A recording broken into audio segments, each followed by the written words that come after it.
নমস্কার, রূপা রান্নাঘরে একটি নতুন রান্না ভিডিও সবাইকে অনেক অনেক ভালোবাসা দিয়ে স্বাগত জানাই। আজ আমি মাছ ভাজা শেয়ার করব। খুব কম উপকরণ দিয়ে দারুণ একটি মাছ ভাজার রেসিপি।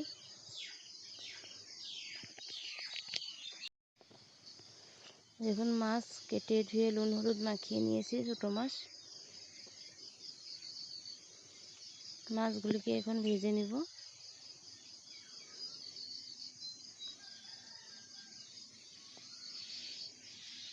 সাথে একটি চিংড়ি মাছও রয়েছে। সব মাছ আমি একসাথে ভেজে নিব।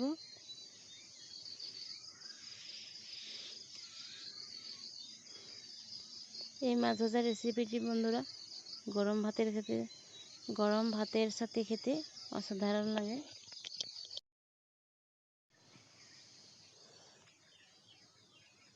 এই যে এইভাবে মাছ সব আমি উল্টে উল্টে ভেজে নিচ্ছি।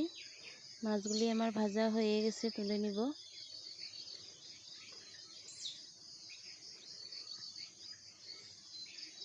দেখুন, মাছ আমি লাল করে ভেজে নিয়েছি।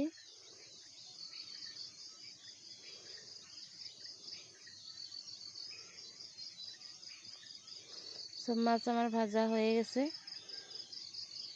এখন পেঁয়াজ আর কাঁচা লঙ্কাটা অল্প বেশি করে দিয়েছি, অল্প ঝাল ঝাল হলে খেতে ভালো লাগে। আর পেঁয়াজ, বড় সাইজের দুটি পেঁয়াজ একসাথে লাল করে ভেজে নেব। যারা নতুন বন্ধুরা এখানে আমার চ্যানেলটিকে সাবস্ক্রাইব করেন না, প্লিজ সাবস্ক্রাইব করে আমার পাশে থেকে যাওয়ার অনুরোধ রইল। আর আমার রান্নাগুলি ভালো লাগলে সব বন্ধুদের কাছে শেয়ার করে দিবে।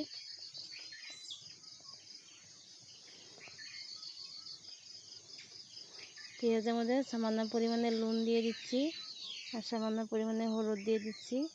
নুন আর হলুদ দিয়ে পেঁয়াজ আর কাঁচা লঙ্কাটাকে লাল করে ভেজে নেব।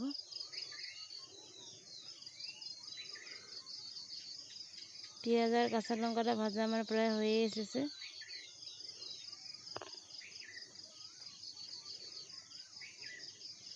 এখন এই যে ভেজে রাখা মাছগুলিকে দিয়ে দিচ্ছি।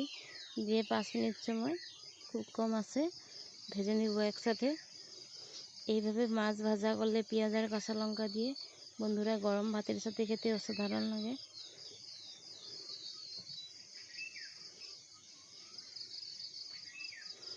যারা এখন পর্যন্ত স্কিপ না করে ভিডিওটি দেখে যাচ্ছে তাদেরকে অসংখ্য অসংখ্য ধন্যবাদ আমার সাথে আর পাশে থাকার জন্য।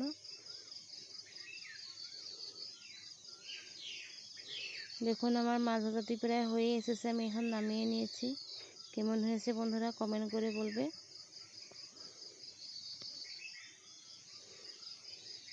সবাই যেন ভালো আর সুস্থ থাকে। নমস্কার।